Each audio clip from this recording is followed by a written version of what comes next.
Good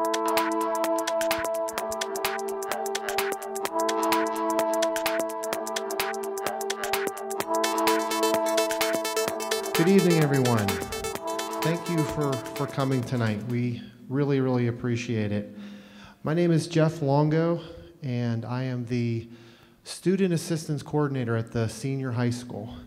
And on behalf of my colleague Doug Brinkley, who is the Student Assistance Coordinator here in this building, and my supervisor, Dr. Shillo, and the administration here at North Allegheny, we welcome you to this what we believe, very important program tonight. I'm not going to talk a lot because the folks we have here tonight have a lot of important things to say and a very important message to deliver. So without further ado, I will say one other thing. For those of you who were not able to check out the display we have, it will still be here afterwards, and so we encourage you to check out at that time. So now, without further ado, I'm going to introduce our first speaker of the evening. His name is Dr. Tom Brophy, and he will introduce himself further. Thank you. Thank you.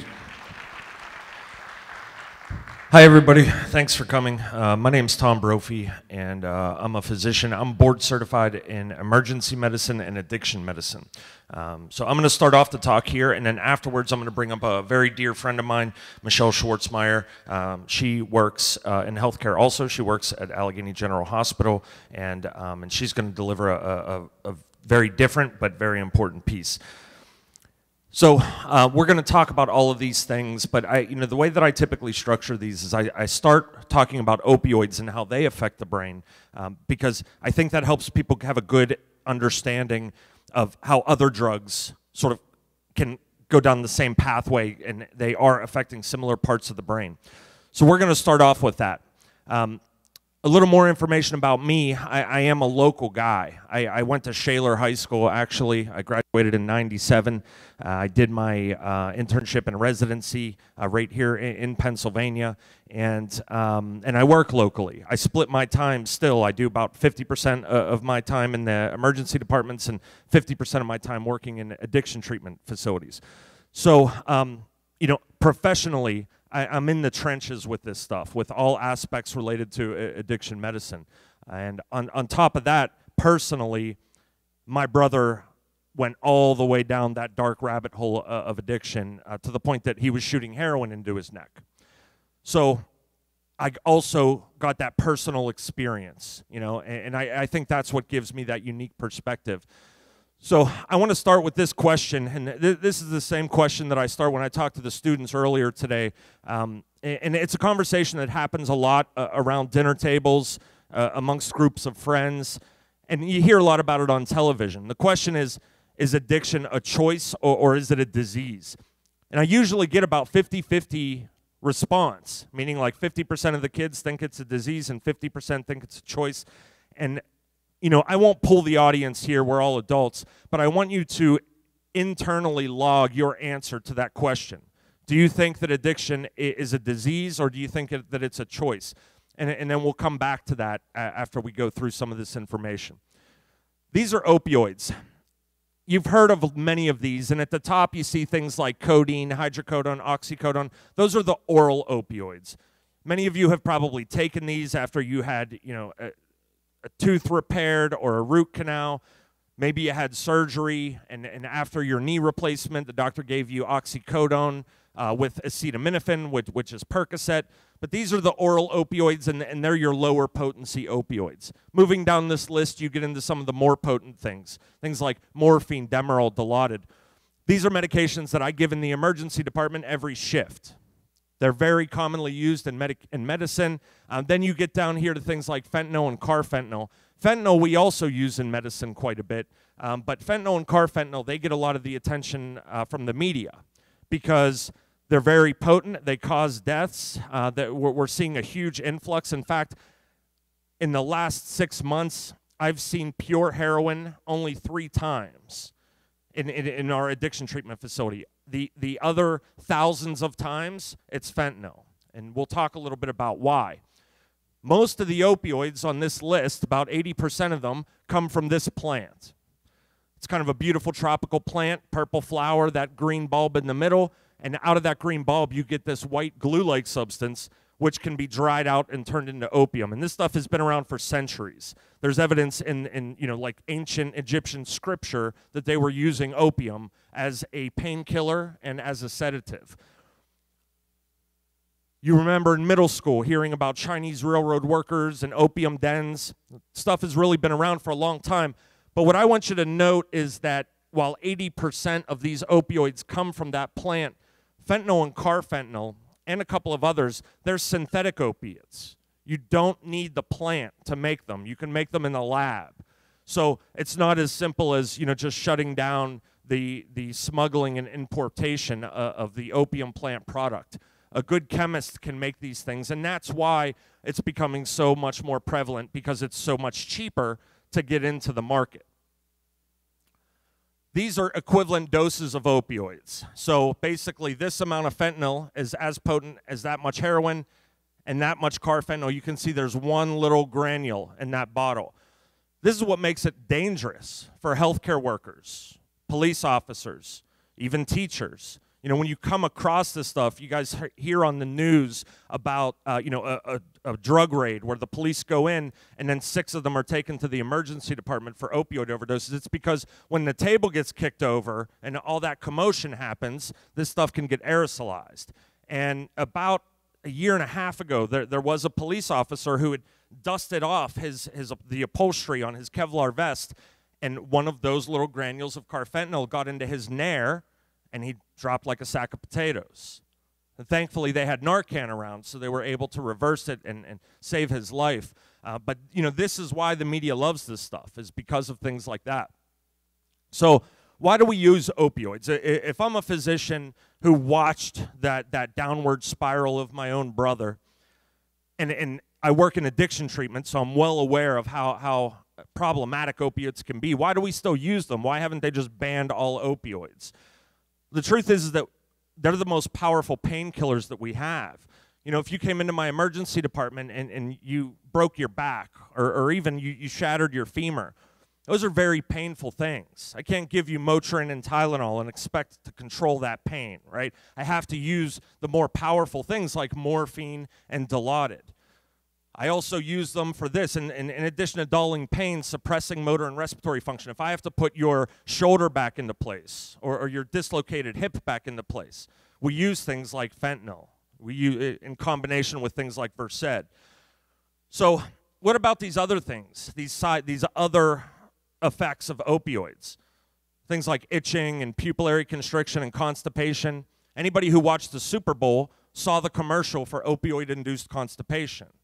Right? So that means that the pharmaceutical companies are spending that much money for a commercial which tells you how many people have opioids in their medicine cabinets. Millions of Americans have that stuff sitting in medicine cabinets.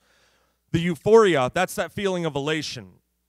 And, all the different addictive substances have some mind-altering effect. Opioids give you that feeling of ecstasy and euphoria, and we will talk about why.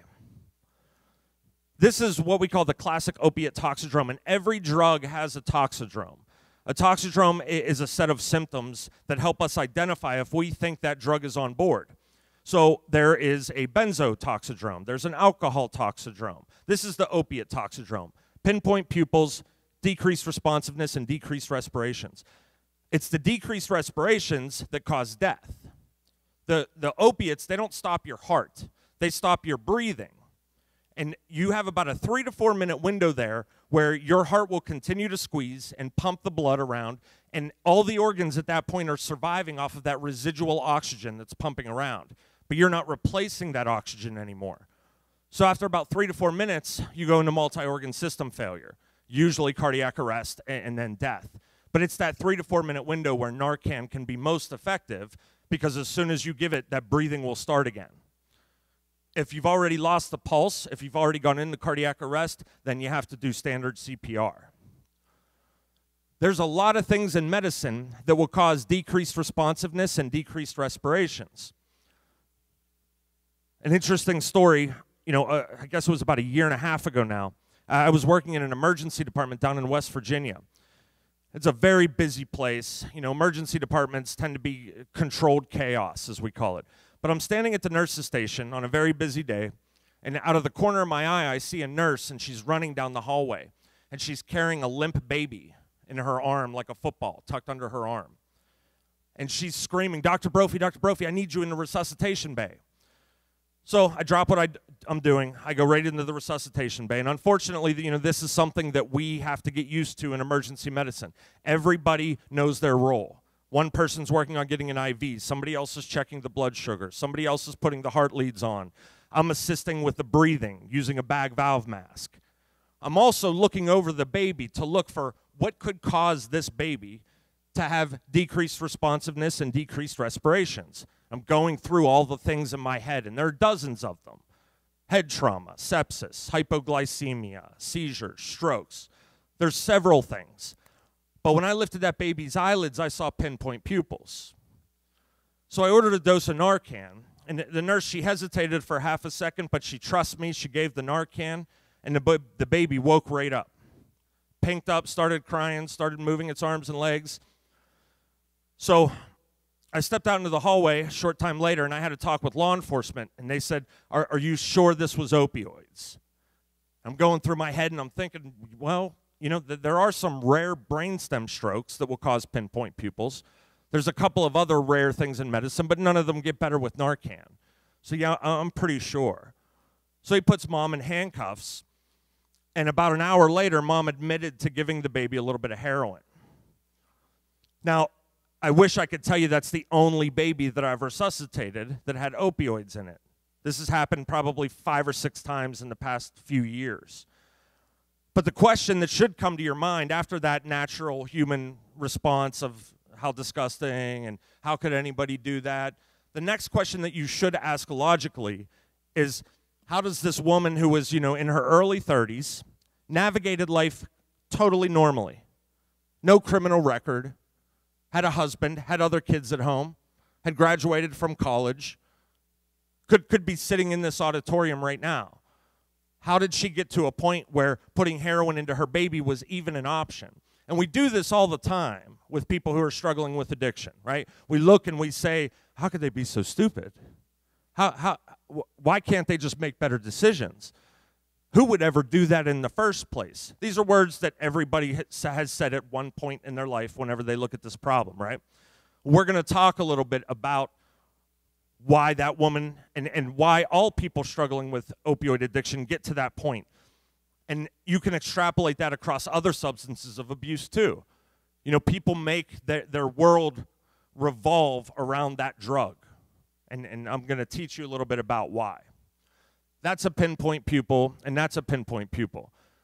You know, the students love seeing these images. It tends to look more like this. Can anybody guess why? Because of the drooping eyelid. Because the somnolence is there as well.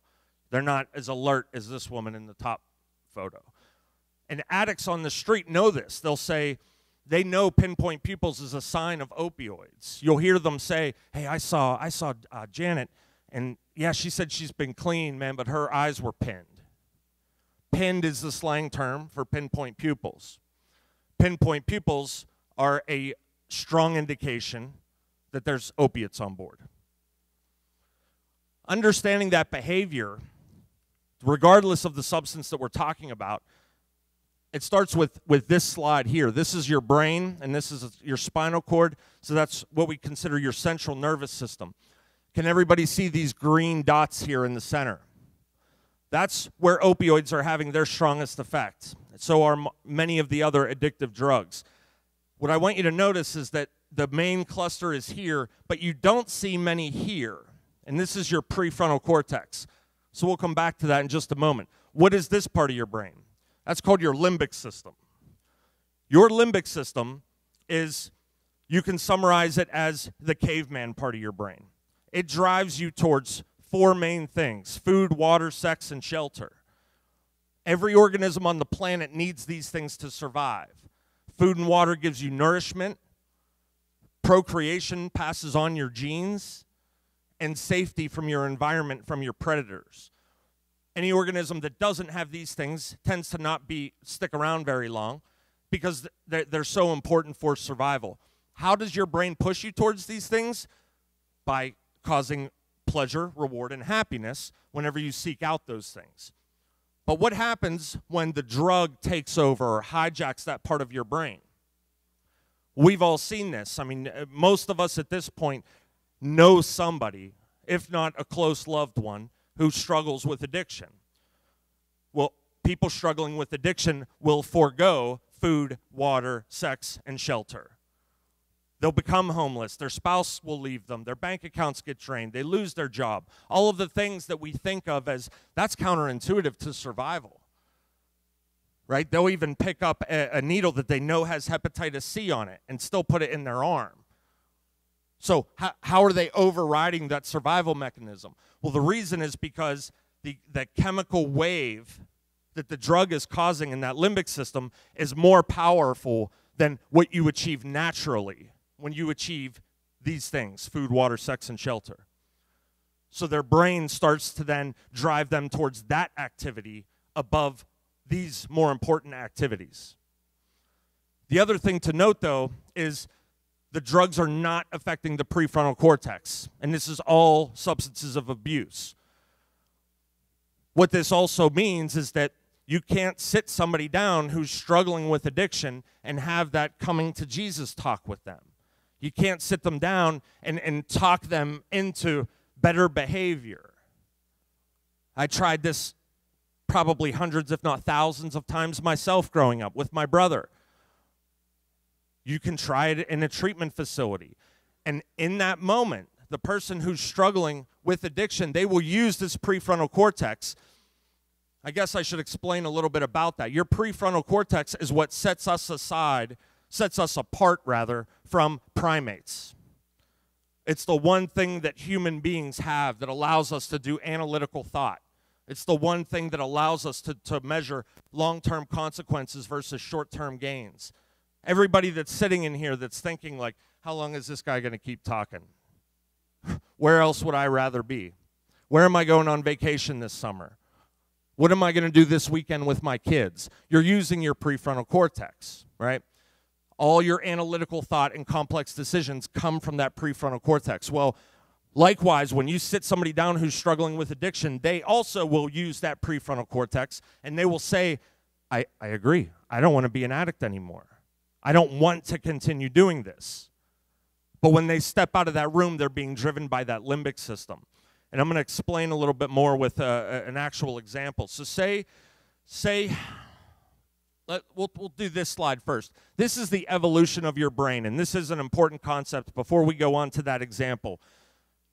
The parts of your brain that are closer to the brain stem, those are the older parts of your brain from an evolutionary standpoint. And almost every organism, including reptiles, has that part of your brain, which is why it's often referred to in medicine as the reptilian part of your brain. Moving outward with each layer, those are newer parts of the brain until you get to the outer cortex, which is called the neocortex. That's the newest part of your brain. And that's why we have that prefrontal cortex, because it's on that outer surface. Evolutionary-wise, it is the newest part of your brain. But there's a very important concept in medicine and in neuroscience where the older parts of the brain always outdrive the newer parts of the brain. So I'm going to give you an example. So say you're sitting in here and you're thinking about, how boring this is and what you're going to do when you leave here. And I'm up here and I'm yapping away and I have my bottle of water and I take my bottle of water out in front of everybody and I sip it and nobody cares, right? I set my bottle of water right there. Nobody's even thinking twice about it. Well, imagine if I chained those doors and we all sat in here for 3 or 4 days. The reason why you guys don't think twice about it now is because you're hydrated, because you had lunch or you had dinner, right? You're not extremely thirsty. If I lock those doors for 4 days and we all sitting here with nothing to eat or drink, you guys will kill me for that bottle of water, right? So you're like this guy. We've now triggered your limbic system, and you're no longer thinking about the boring lectures. You're no longer thinking about what you want to do this weekend with your kids. You now have an all-consuming thought. I need to find food and water, because that limbic system is outdriving that prefrontal cortex. We can take this a step further. Say this guy's, sitting here banging the fork and knife, and he's really angry, hungry, and thirsty, and I come up and I put a plastic bag over his head. I'm now engaging an older part of the brain, your brainstem, the part that controls breathing and oxygen demand. He stops thinking about food and water, right? He's now thinking about the immediate concern, and he can think about nothing else. That's how our brains have evolved, and that's how they work. So this is the reason why when you sit someone down and you engage that prefrontal cortex, they will sincerely agree, I don't want to do this anymore. I don't like what my life has become. But they also cannot control when that limbic system is driving them towards that drug again. It's the same as if you were sitting here for 4 days with no water. Dopamine and serotonin, amongst all the neurochemicals, you have these neurotransmitters. Dopamine, serotonin, epinephrine, norepinephrine, GABA, glutamate. You have dozens of them. But dopamine and serotonin, this little cartoon, it's kind of cute, but it's true, and that's why I put it up there. If I went around here and I asked every single person in the audience, what's your favorite thing to do? What's your favorite thing to do? I might get a different answer from every single person, but I could tell you that whatever it is, scrapbooking, Fortnite, playing basketball with your friends, going shopping with your sister, whatever it is, if it feels good and you enjoy it, it's happening through dopamine and serotonin. And in medicine, we know this. We give medications to try and alter the dopamine and serotonin levels. If somebody's depressed or sad, what do we give them? A selective serotonin reuptake inhibitor. SSRI, like Zoloft, Lexapro, Prozac. What does it do? It boosts the serotonin levels. We have other drugs that alter your dopamine levels. These are, in mental health, these are very common types of medications. And that's an important concept that we'll come back to in a moment. These are some alarming statistics, and I put this up there because even for the students that listen that think like, yeah, I'm just going to stay clear of anybody who touches drugs or alcohol. When they become adults, the latest studies showed that men 18 to 24, 1 out of 5 abused opiates in the past year. That means took it and not prescribed from a physician. That's 20%. Mathematically, it's not avoidable.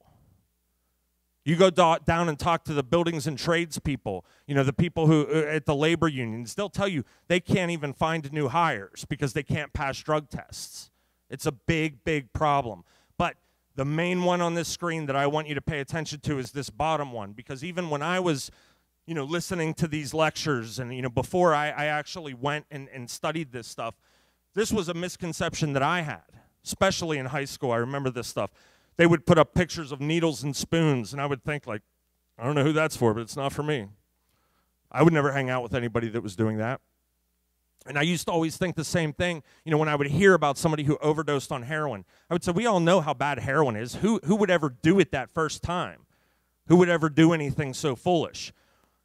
Well, it almost never starts that way. 94% of heroin users will tell you that it started with a Vicodin or a Lortab or a Norco or a Percocet, something that they saw as relatively harmless because grandma took it after her back surgery or Uncle Tim took it after his knee surgery.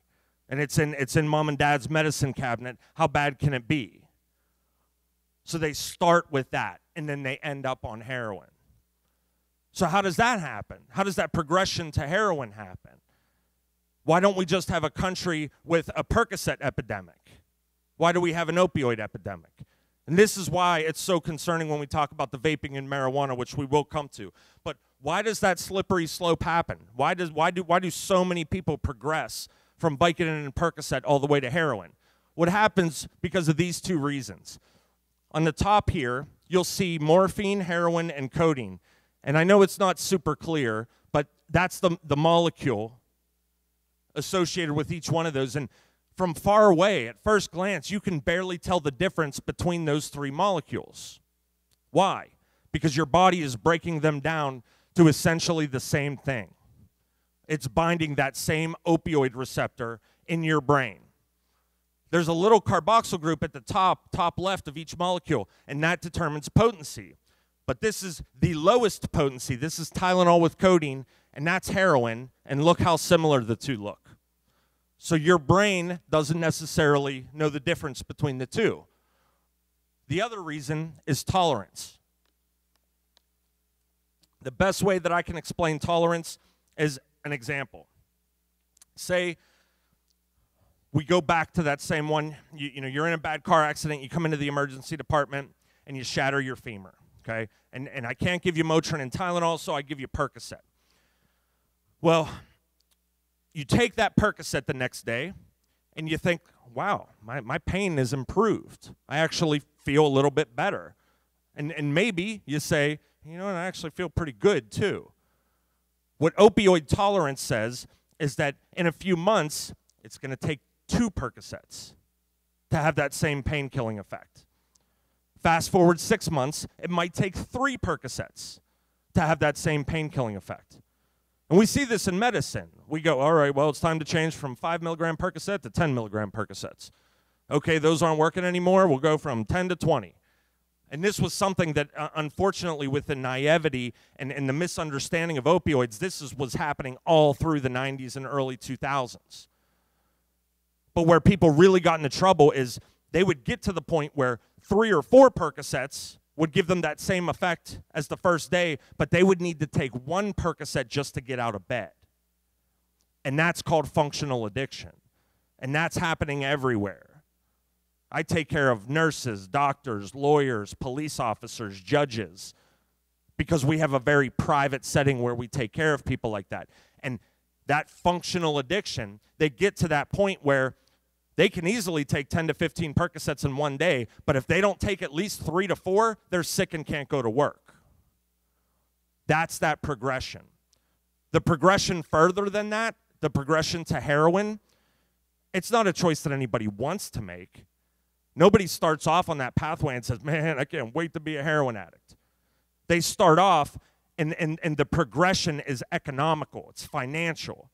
They get to the point where 10 Percocets a day, that's a $100 a day habit in some neighborhoods. Percocet goes for $1 a milligram. How long could you afford $100 a day? I couldn't afford it very long. Then somebody comes along and they have a little bag of heroin. And heroin is down to $5 for a stamp bag. It was $20 when I was growing up.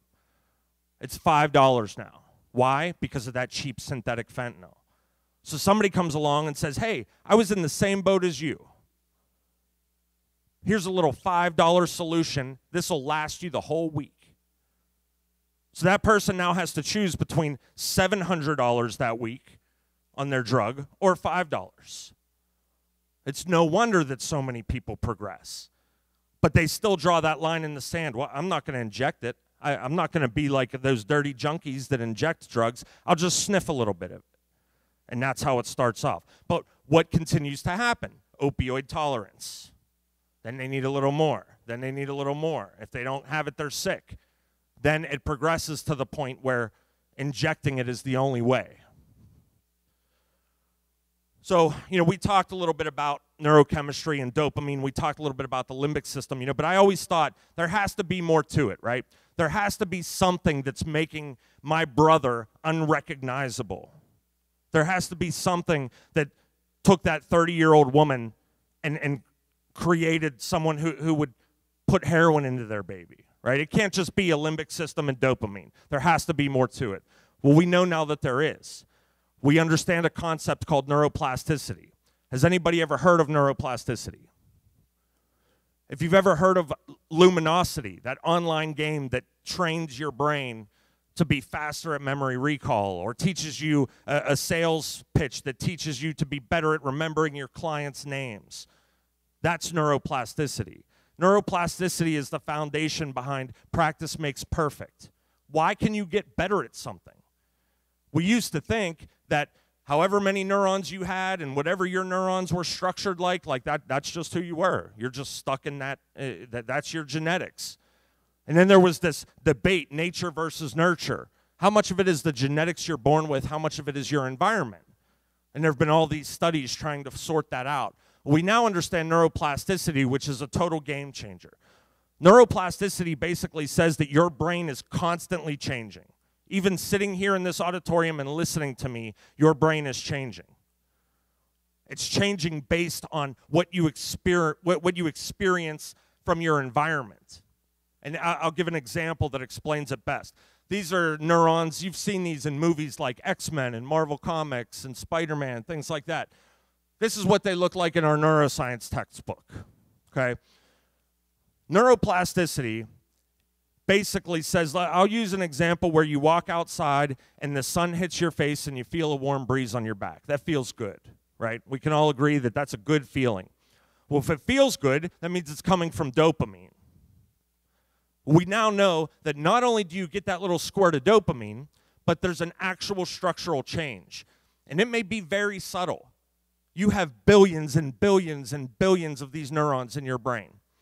And that structural change may be the sun hits your face, you get a little squirt of dopamine, and this neuron pulls back a branch from neuron A and maybe sends a new one out to neuron B. It's a very subtle change. But neuroplasticity is saying that your brain is that fluid process. It's not a static or fixed organ, like all the cells in your body. We like to think that things like our teeth, they're not changing. Our bones, they're not changing. It's not true at all. You can put any one of those things in a brace and it will bend over time. Why does it bend? Because it has plasticity.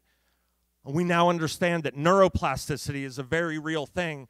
And as much as you can use it to harness it for good things, to make yourself better at playing chess, make yourself better at math, it can also be very destructive. Imagine the opioid addict, or any addict. They put that drug into their body. They get that dopamine wave. There's a slight little change. They do it again later that day. They get that dopamine wave. There's a slight little change. And this is true of every experience. If you came into my lab and I scanned your brain and I put all your billions and billions of neurons up on the wall and I said, all those connections, all that mapping, that's what makes you who you are. That's what makes you have the ambitions that you have and the dreams that you have and makes you laugh at what you find funny. Well, if I scanned your brain like that, but then I sent you out into the world for 6 months and brought you back and rescanned your brain, those maps would be slightly different. And what determines those differences is what you experienced in those 6 months. You know, did you win the lottery and buy your own private island? Or did, you know, all of your loved ones die in a plane crash? I know that sounds grim, you know, but as you can imagine, the bigger the emotional response, the bigger that wave of dopamine, the more neuroplasticity is going to develop. That neuroplasticity is designed, and we've evolved with it for good reasons. You're supposed to get that dopamine when you pick up your child and give your kid a hug. You're supposed to get that dopamine when you get that new job raise, you know, that new position that you've been striving for. It's supposed to drive you towards, hey, let's take a break tomorrow. Let's step out in the sun again tomorrow, and let's feel that good effect. But with drugs, your brain, no matter how much your prefrontal cortex recognizes that it's problematic, your brain senses that dopamine wave and is already making changes to push you towards that behavior again. It's a scary thought, isn't it? This is just another summary of neuroplasticity, and I encourage people to look up things in neuroplasticity. I put this image up there because, you know, I want people to know that this is not Dr. Brophy's theoretical neuroscience lecture. I didn't come up with this stuff in my basement on a bored Sunday. Like, we know this stuff. We can now actually measure it. We can look at functional MRIs. We can see that damage. And we used to look and we used to say, like, oh, that's the drug addict. They have a broken brain. That's why they make bad decisions. But we now know that the drugs take people from this to this. So why is it so hard to quit? You know, I used to think, let's lock my brother in the basement for a month. We'll keep him down there. We'll feed him under the door. I think I saw it in a movie. That's got to work, right? After a month, all the drugs will work their way out of his system. We now know that a 30-day rehab program has a 98% failure rate. The best ones in the country have only a 2 to 3% success rate. And it's not the physical symptoms that suck people back in, it's the emotional and mental symptoms. You know, when you're supplying something from the outside, oftentimes, you know, when I'm explaining it to high school kids, I'll say, you've all heard about anabolic steroids, right? Somebody puts steroids into their body every day. What happens to their testicles? They shrink, right? Why? Because they don't need to make testosterone anymore. You're supplying it exogenously from an outside source. Well, what happens whenever you're supplying that dopamine wave via an exogenous source, an outside source? Your own internal production of dopamine, which has to do with happiness and motivation and drive. It's like this factory. All the workers are gone. It's covered in rust, and the gates are rusted shut. It takes a while to turn that back on. And anybody who's ever met somebody, especially with opioid addiction, in those early days of withdrawal, they are so sad and depressed and hopeless. And no matter how much you try and convince them that this is worth fighting through, they will tell you, just kill me. I don't want to do this. I can't do this. They don't have that hope because they don't have that dopamine. So we're going to talk about juuling and vaping and marijuana next, but I do want to talk about how did we get this far? You think it was healthcare? Was it doctors? Was it people like me, my peers? What do you think? You should be nodding your heads, yes. I know a doctor who prescribes Percocet for sunburn. You think he was part of the problem? There were some other things. You know, they don't spend much time in medical schools. Now they're getting a little bit better at it. We covered maybe 10 to 15 minutes over 4 years of curriculum. We talked about addiction for maybe 10 to 15 minutes. What about the government? And these two can be linked in this way. If anybody who knows or has watched 60 Minutes or kept up on any of the documentaries about some of the egregious things that happened, you may be aware that in the late 90s, the CMS, Center for Medicaid Medicare Services, they decided to tie reimbursement to patient satisfaction scores. And that sounds like a great idea. It really does. You know, like, hey, let's make the, you know, doctors, nurses, healthcare facilities, hospitals, let's make them work harder to make us happy. But when you tie money to things, it goes off the rails. And that's exactly what happened. They decided that pain would be the fifth vital sign, that every single person had to get their blood pressure, heart rate, pulse ox temp, and their pain level, even though it's subjective and it can't necessarily be measured. So what happened? Well, physicians started handing out prescriptions like crazy, and this isn't just for opioids. You know, it's no wonder we have an opioid epidemic. You had 30 minutes with the patient, then 25, then 20, 15, 12, 10. I think it's down to like, on average, physicians spend 9 minutes with their patient because of the way the system is set up. And what's the quickest way to make that patient happy and keep those patient satisfaction scores high? Prescription.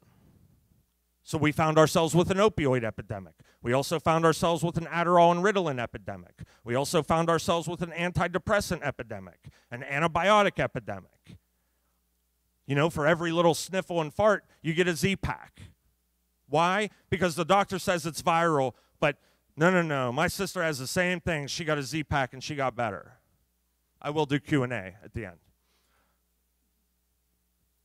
So what was medically responsible went a bit out the window, and it was replaced with what's going to make my patient happy.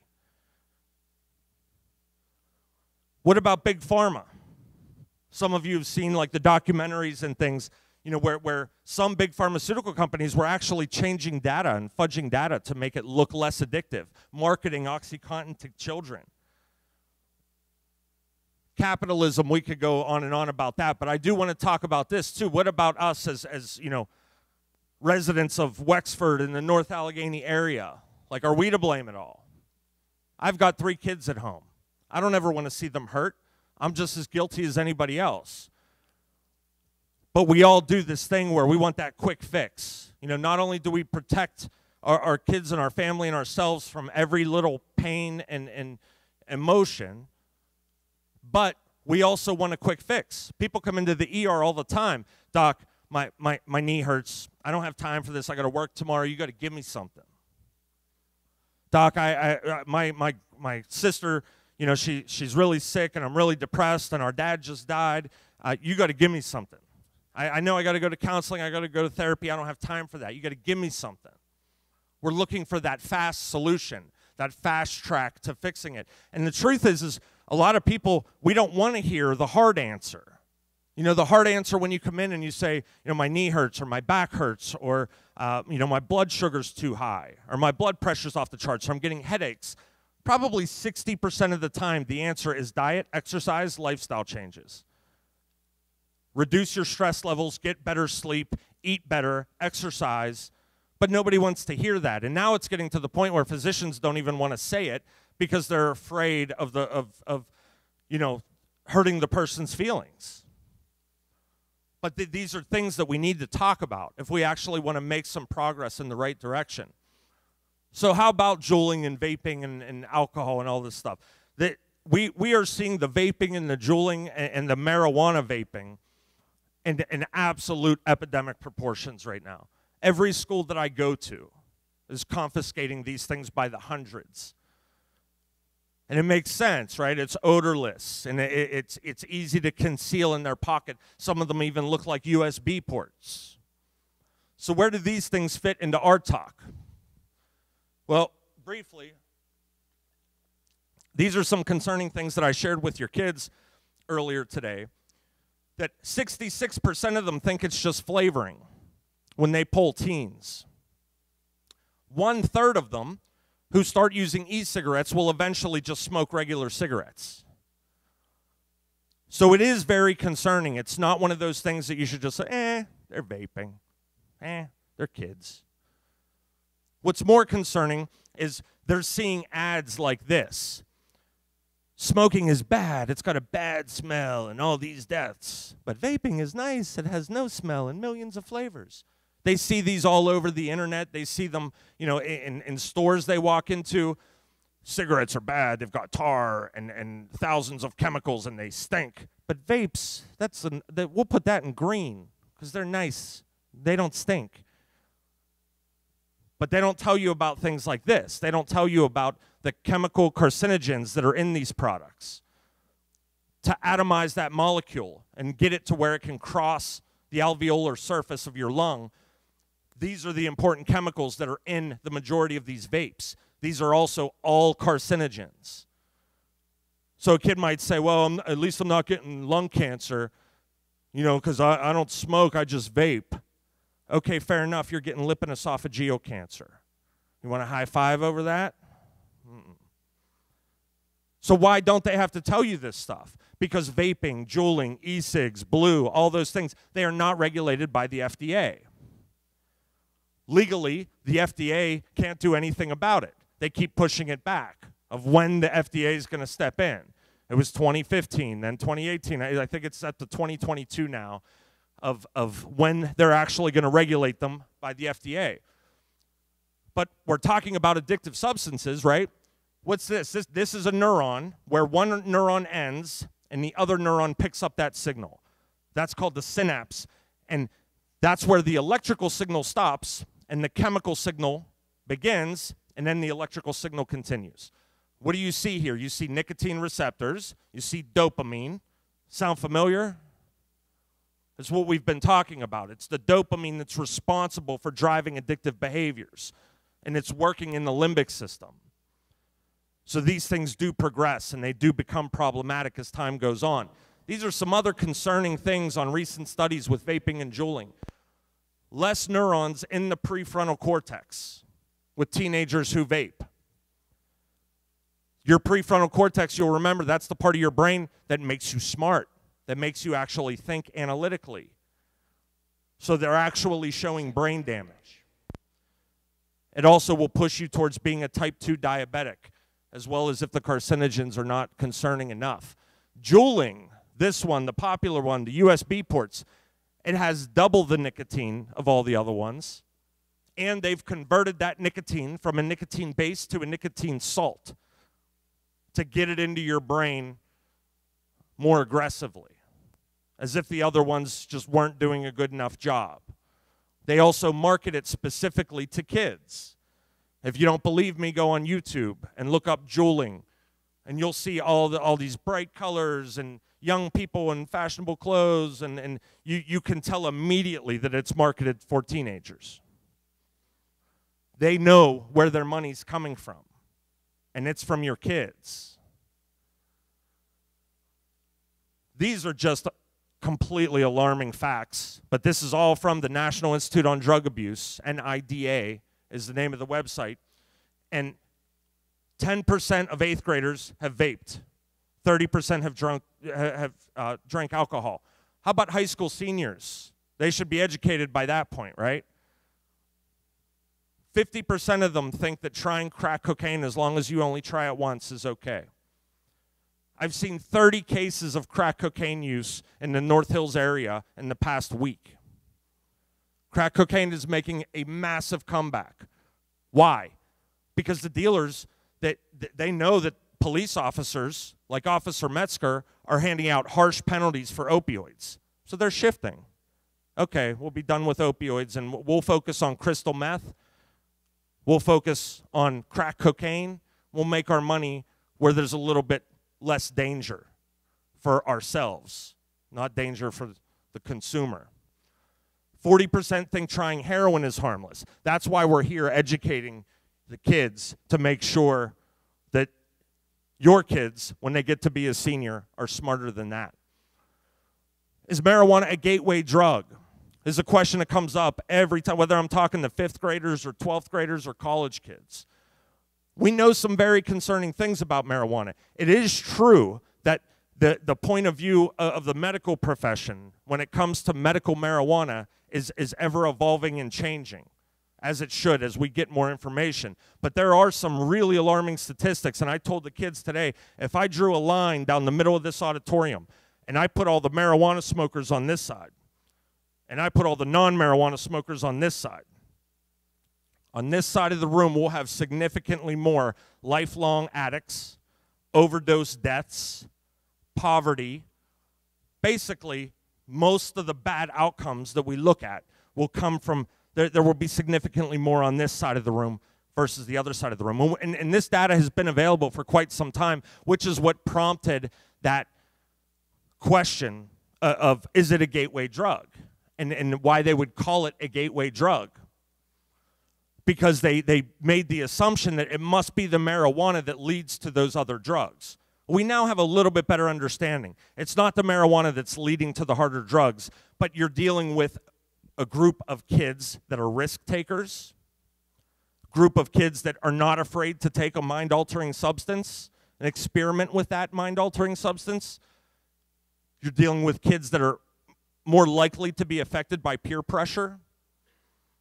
So then, when you think about that, well, it makes more sense that the more kids on that side of the room are going to experiment as well with those harder drugs.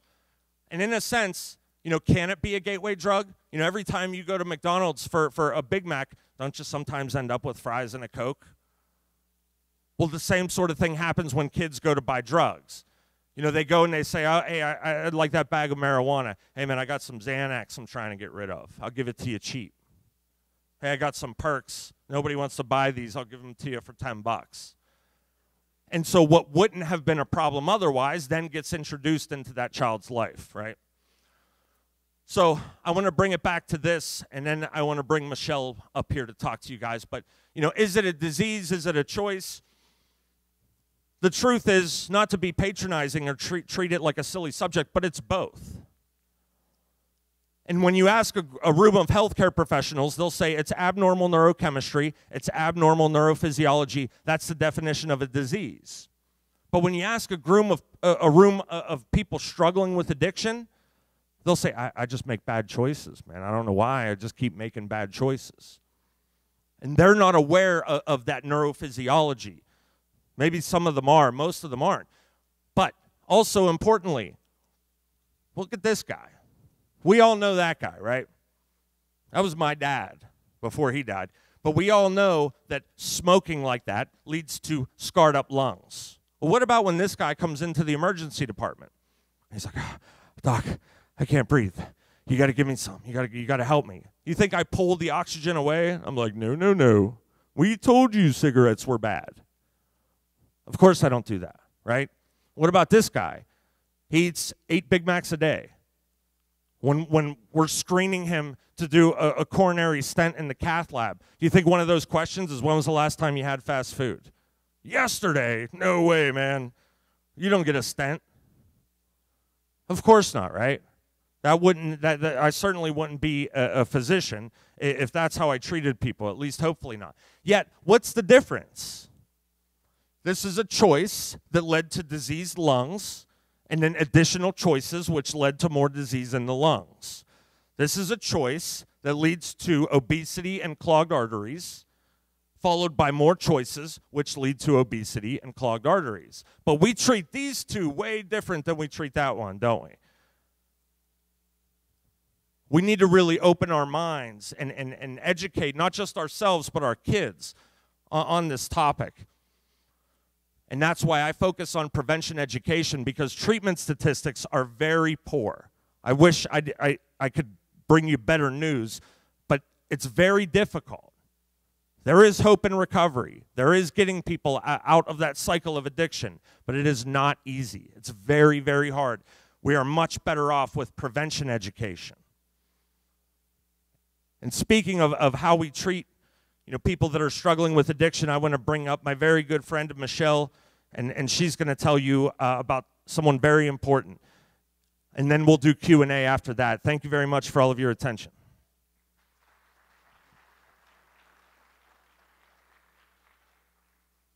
Hello. So yes, I'm Michele. I like to tell people right away that I'm not a professional speaker. I've done it a lot lately. Not a platform I asked for. I'm a mom. And I'm here today to talk to you as a mom. I have a message for you from my daughter. She can't be here to deliver it because she died from an overdose. One of the first things I like to talk about, I talk from the heart, so I tend to get a little random, so bear with me.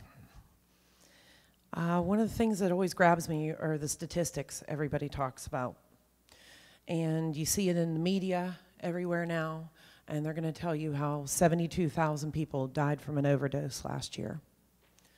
And they're going to tell you how more people in 1 year than the entire Vietnam War. That grabs your attention, right?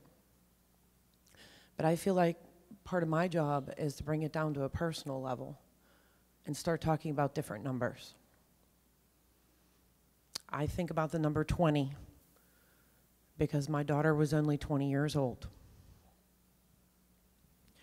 I think about the number 17 because my 17-year-old son had to carry his sister's casket.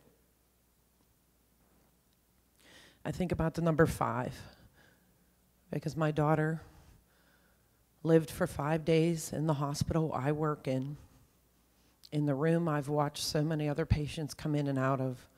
She lived for 5 days before she lost her battle. These are numbers. She was an addict, and she was loved. So I do ask you to try to put aside the picture in your head of an addict, the stigma that's been out there for far too long, the stereotype, the dirty junkie who doesn't care about their life, who could care less if they live or die, the junkie who must be from a terrible family and live in a bad neighborhood. I'm here to tell you, we live in the North Hills. I live 10 minutes from here. My daughter overdosed in my home 10 minutes from here. Is it a bad neighborhood? This is the new face of addiction. This is how my daughter looked. She could have been sitting right next to you and you never would have known it. Not my kid is the worst 3 words you could put together. And it's hard because I was never really like that. I was never a not my kid person. But when it came to this, I think I did. And so part of my message today is to share with you some of the mistakes maybe I made along the way, my regrets that I live with every day now, hoping that you can do it different and your stories can end differently. The reason I'm here was my daughter. She did this. She was getting ready to go to rehab. She was going to try again. And she was packing her bags.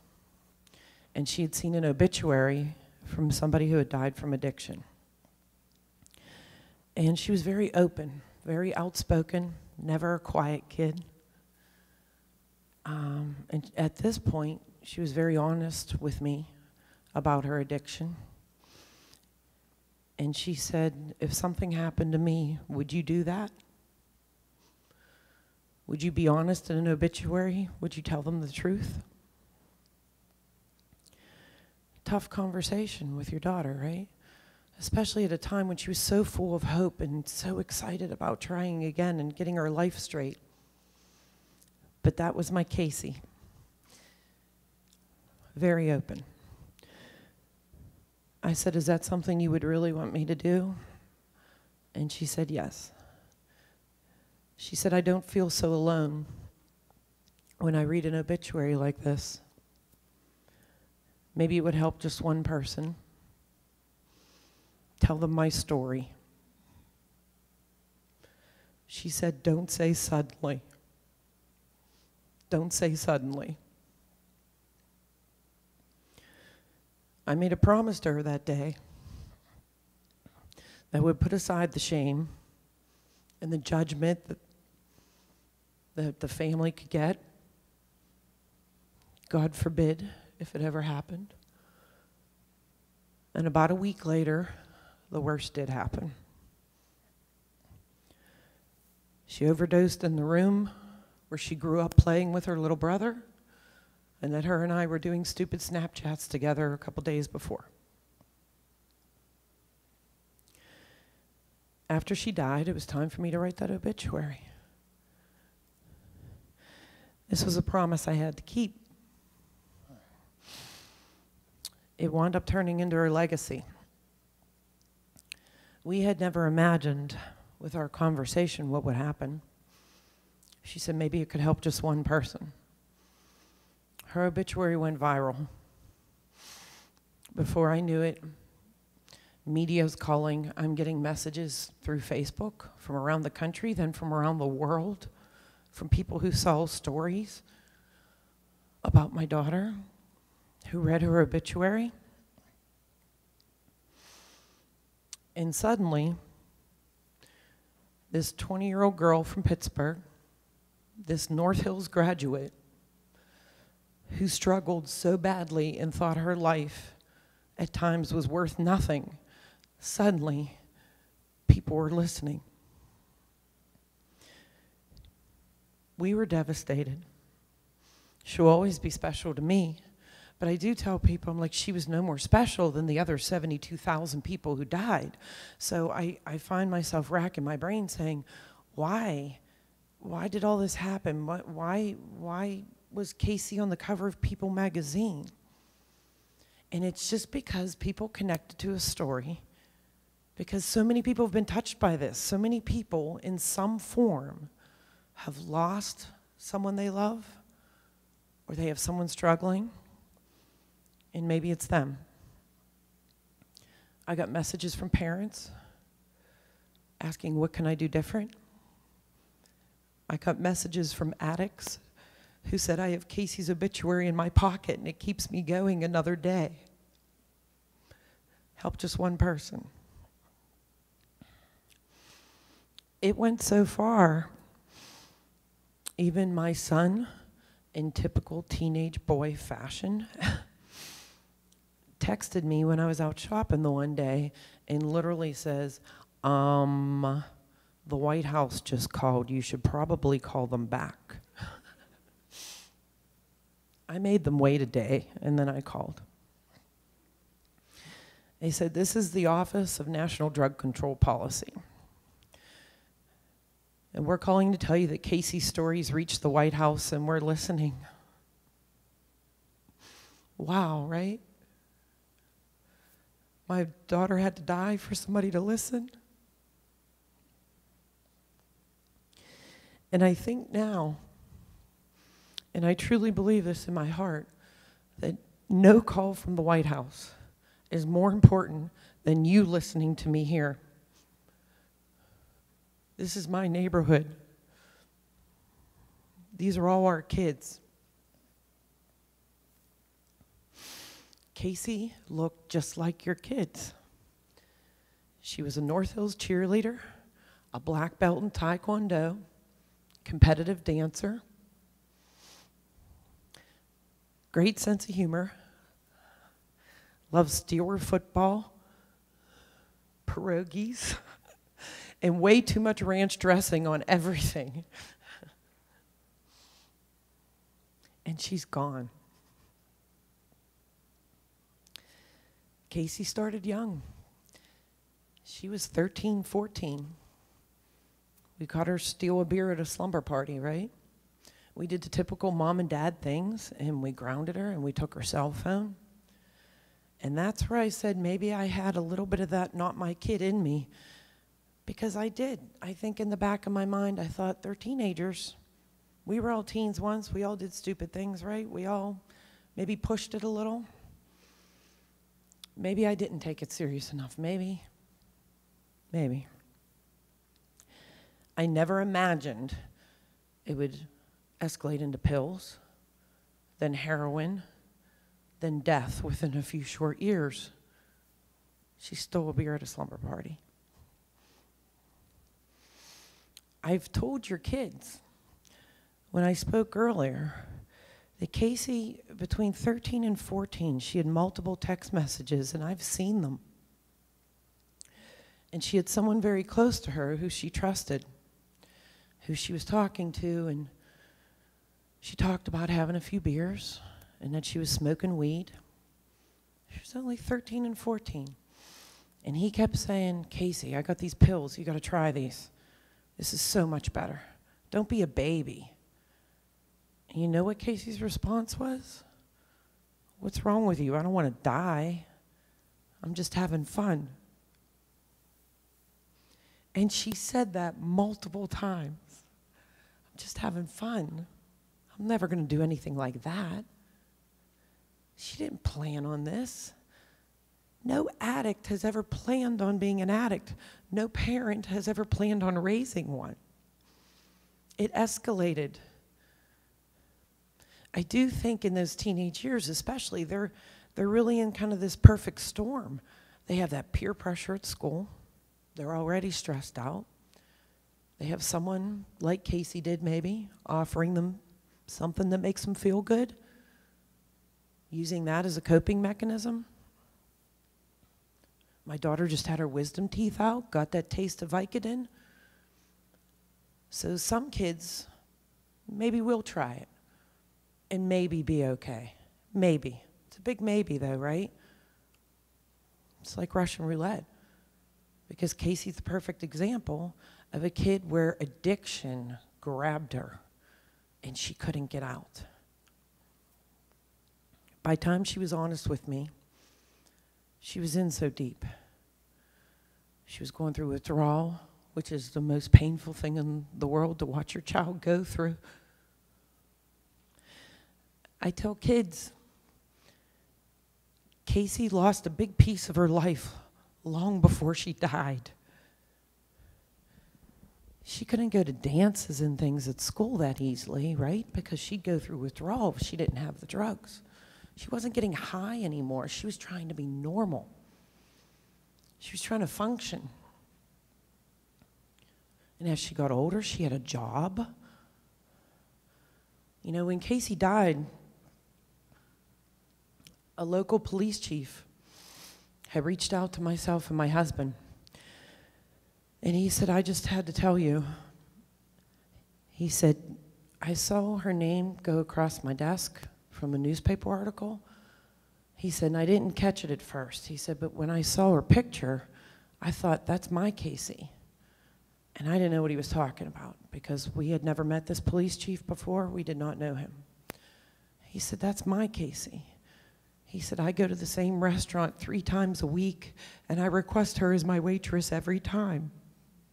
He said, "I didn't see it, and I've done this for almost 30 years. He said, "How did I not know that that bubbly, best waitress I've ever had this problem?" She hit it well when she needed to. I think about the things, like I said, that I maybe missed. And I'm trying really hard to forgive myself for the things I just didn't know back then. But you have an opportunity like this to come and listen and hear so you don't have the what ifs that I have. I think about how Casey would wear long sleeves in the summer, hoodies when it's hot out, how she pulled away from her closest group of friends and suddenly had new friends, and most of them I didn't know. When Casey first started using heroin, when she took that step from the pills to the heroin, I didn't know it at the time. I found wrappers on her bedroom floor. I thought they were candy wrappers, and I just threw them in the garbage. They were stamp bags.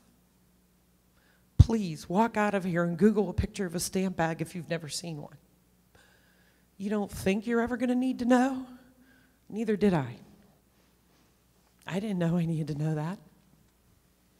Check the candy wrappers.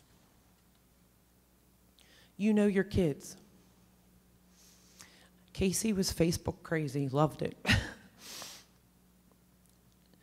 Tagged me in things all day long. Facebook seems very quiet without her now. But I knew my kid, and if she wasn't on Facebook active for a few hours, something was wrong. Those were the signs. And it's hard because people do ask me, they're like, "What do I look for?"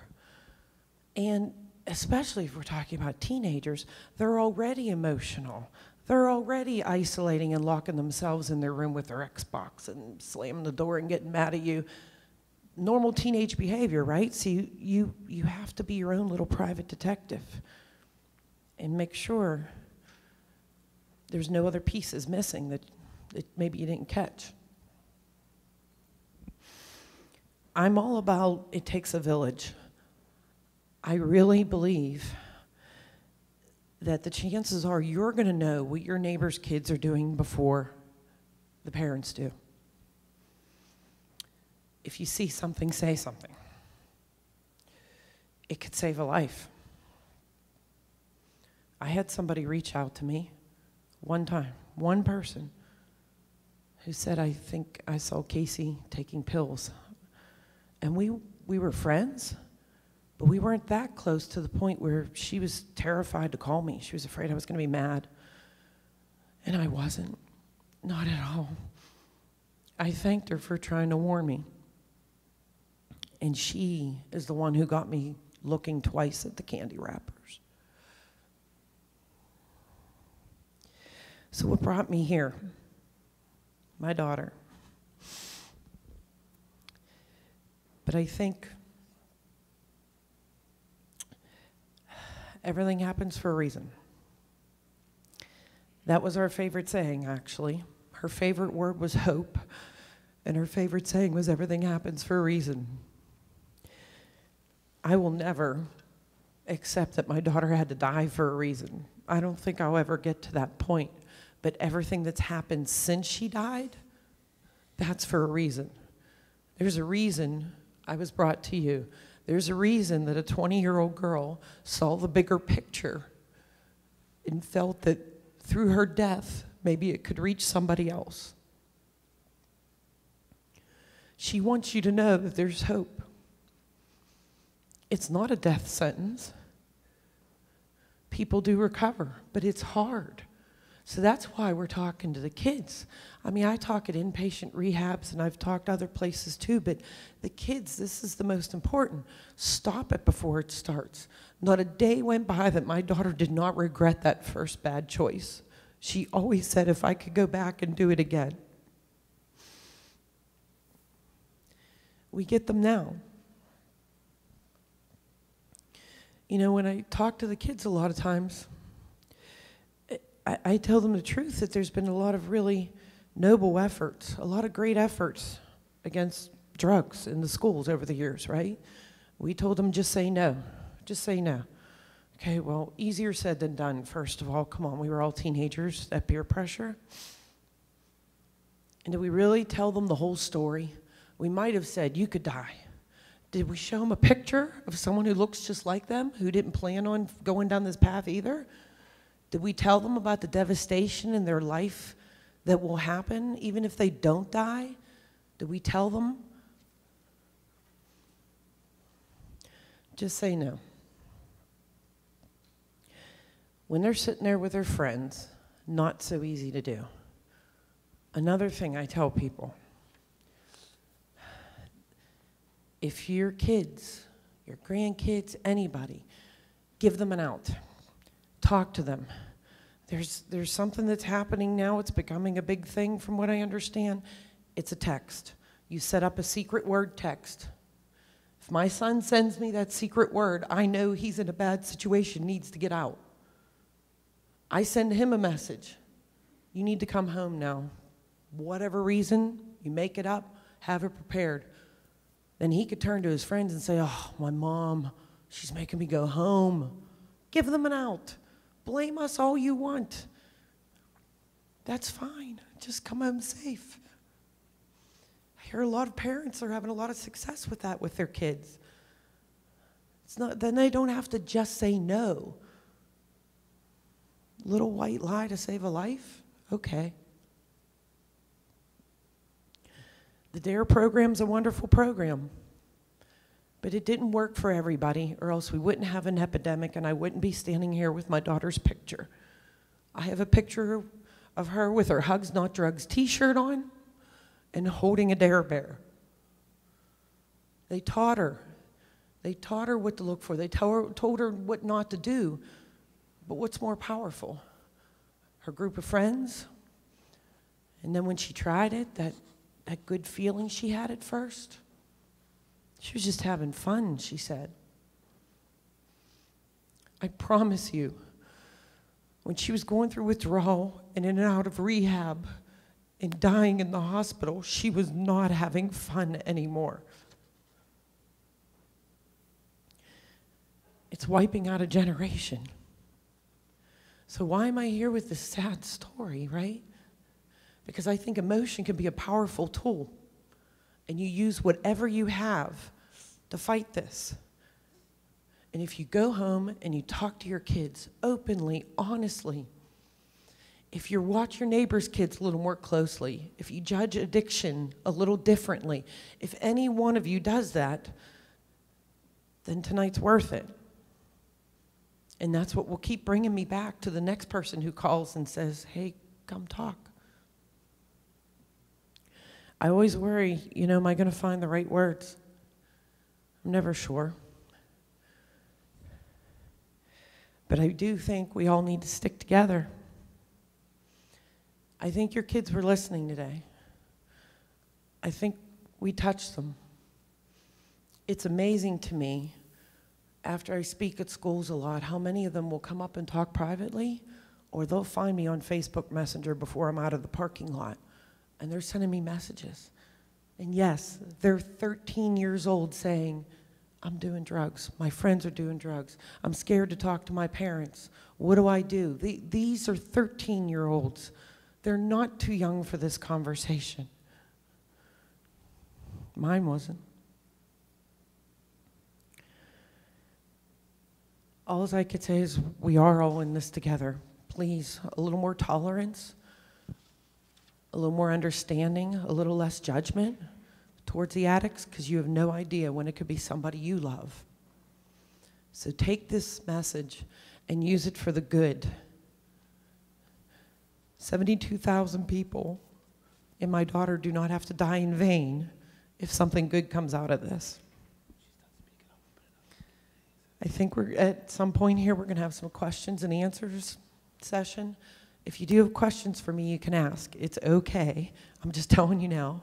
People are usually afraid to ask a question, and I cannot be hurt any more than I already have been, so it's okay. But I do want to thank you for coming tonight. Whatever brought you here tonight, whether it's someone you love, maybe you just wanted to get educated, whatever brought you here tonight, it's for a reason. Thank you for listening.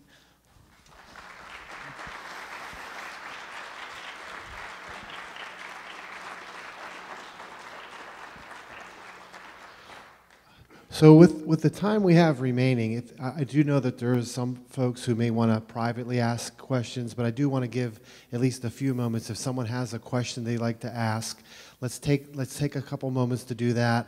I also do want to leave time to allow those who weren't able to see the hidden in plain sight display that we have for you.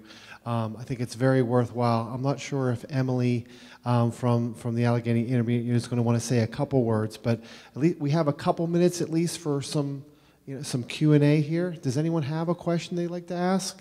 If you can please raise your hand. And I have to say I'll be Phil Donahue, and some people will get it. You're so dating yourself. Thank you to both of you for speaking here tonight. How did you speak to the kids today? Obviously, we learned out there that the brain isn't fully developed till they're 25, and you talked to us in a certain way. How did you speak to them today, both of you? Thank you. Absolutely, and thank you as well for coming and being a part. And we tend to be very direct with the kids, and they heard probably 80% of the same stuff. There's a couple of things that our time constraints are a little bit different whenever we're here with the kids, but it was basically, the auditorium was full of students, and we did that for an hour, and then they filled it again, and we repeated another auditorium full of students, and I literally used the same exact slides. The only things that I don't go into detail as much with the kids is, how did we get this far? The contribution of, some naivety in the healthcare workers, the big pharma, government regulations, those kind of things, because the kids just, they don't seem to care that much about that sort of thing. But all the other stuff, it was the same slides, same stuff. And Michele, I'll let her speak for herself. I would say, my daughter's story is my daughter's story. I share that 100%. With the kids, I do try to push even more that Casey was them. She really looked just like them from their neighborhood, someone you would not expect. She really did not think that just trying a little bit of this and a little bit of that would lead down that path. I push that more, I think, with them. I push more with them about, if you do find yourself in these situations, ask for help. Maybe you're already doing it. Maybe you're already doing it, and you know what I told them? I said, you opened your eyes today and you're breathing? This is fixable. Get help. Talk to your parents if you really don't feel comfortable. It's teachers, counselors, aunts, uncles. So, there is a bit of a different message. I don't talk to them like I have to you about what to look for. I didn't talk to them about the candy wrappers, but I was very straightforward about Casey's suffering and death. And boy, they seemed to really be given their attention. They didn't move. As someone who was here to see those presentations, I think Michele also did a really good job talking about how we are the same community. There are some lines drawn as far as district is concerned: North Hills, Seneca Valley, Quaker Valley, and on the football field and in different competitive events. But when it comes to this topic, we are all in this together, and she did a really good job. We probably have maybe time for one more question that we can ask in this setting, and then afterwards for sure. And I want to give Emily a second, and then I want you to go see her stuff. So one more question. I see in the back here.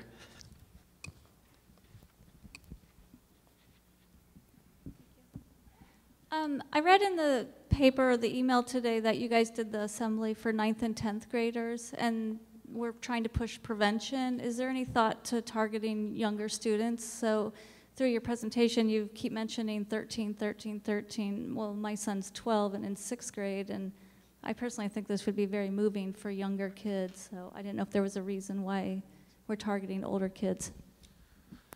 As the one district person with a microphone now, I will say that there was an attempt for this day for these people to speak at all 3 of our middle schools. It's a logistical thing. We get that. We're on that. We will do that somehow. I don't know exactly when, but we understand and we agree with you that this similar message, this type of message, needs to be brought to our middle school. We are doing things at the middle school level, and even at the elementary level, from a prevention standpoint. We understand that, and it's an ongoing process.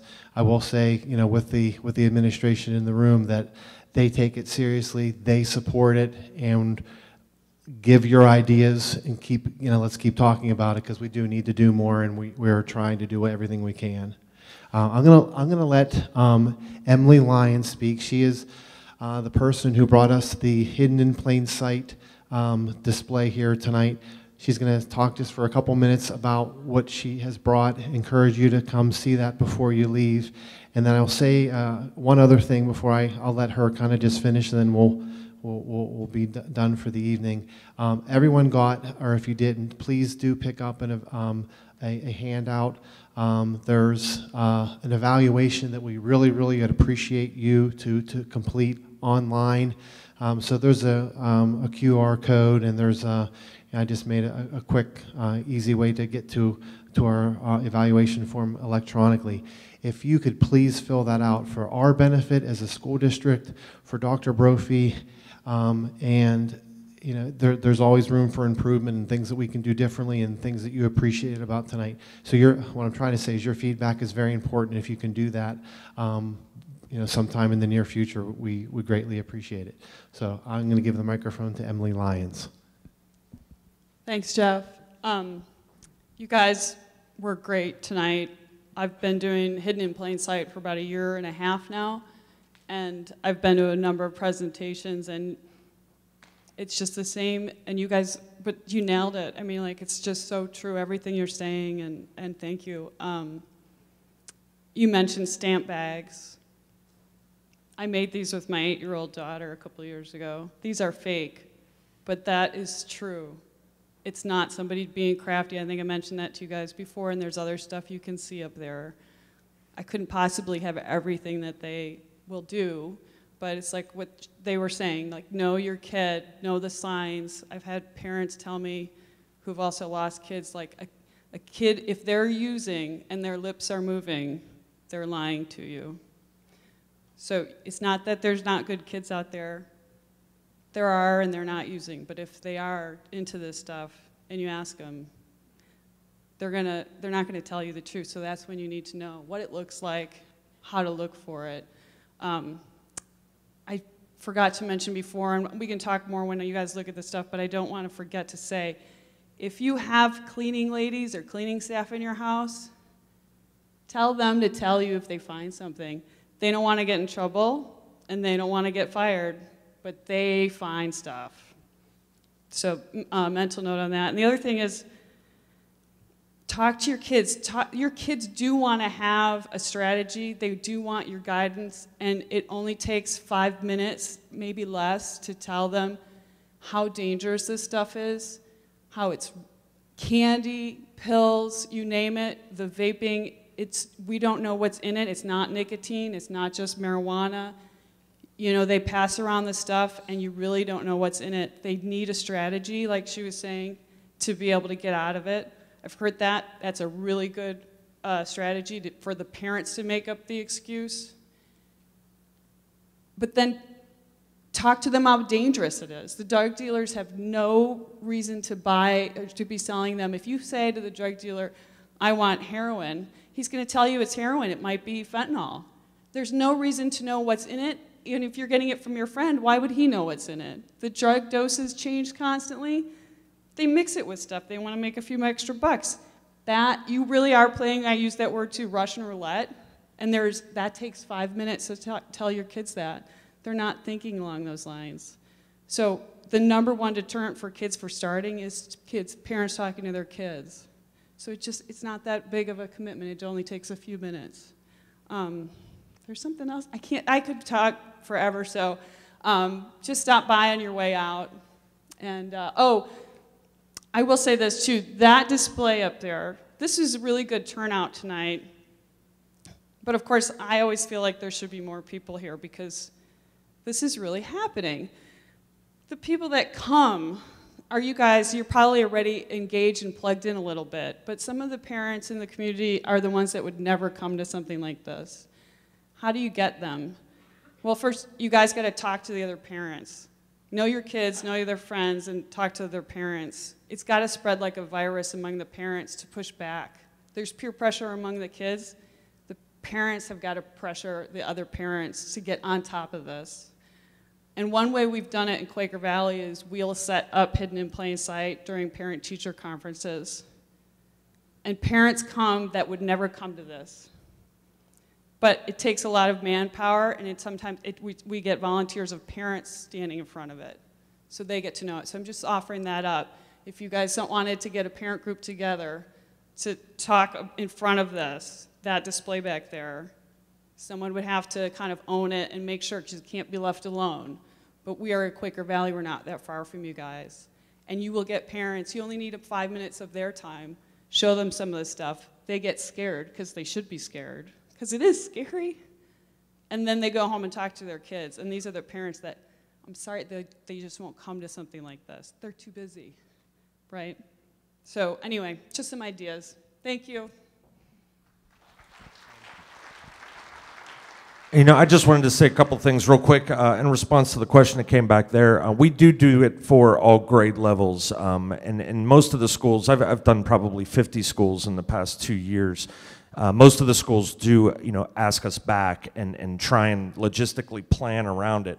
And we've done as high as college level, Pitt and Penn State. We've done all the way down to 5th grade. And we do, modify it to make it age appropriate because, the CDC recommends you start educating kids at 10 years old because the majority of people that struggle with addiction will tell you that it started at 13 and 14 years old. So it is important to get to the younger kids. But exactly like she had just mentioned, it's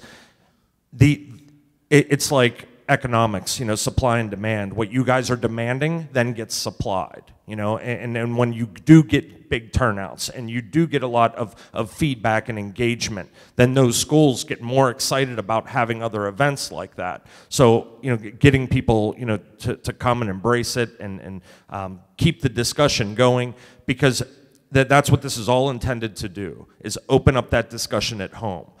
I've been at schools, I was at Hampton, and a parent of a 7th grader said, all my kid ever talks about is hockey. For a week, he talked about your addiction lecture. Well, then she came that night, got the same talk, and now that's a middle ground that they can meet on. Well, what did you think about the lecture? What did you think about Mr. Schwartzmeyer's talk? Have you seen things like that? And the kids are just as afraid to talk to you about it as you are of them going down that pathway. So, even if the conversation, I love when Michele says that, like, if it ends in a screaming, shouting match, take a break, take a breather, revisit it at a better time, approach it a different way. Because that communication, the education is incredibly important. The communication and you being involved in your kids' lives is the other piece that's really, really important. So I just wanted to say that. Thank you. Thank you. Can you please join me in thanking all 3 of these folks for being here tonight?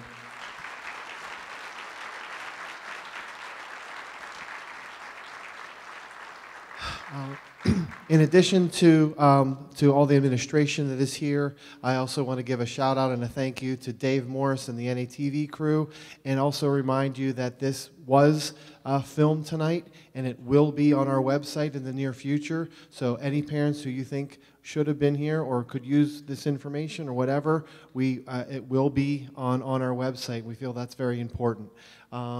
Lastly, I'll say on the back side of the evaluation form are a small sampling of resources. One of the things that I like to point out is the Partnership for Drug-Free Kids. It is an outstanding, dynamite, very parent-friendly information source for you that I highly encourage all of you to go to. Very hands-on, what to look for, what to say, what not to say, etc. A lot of the stuff that Emily's talking about, it's very good stuff. So I am going to conclude formally this program. Feel free to come up and ask questions, and please stop by the display at in the back of the room. Thanks again, everybody.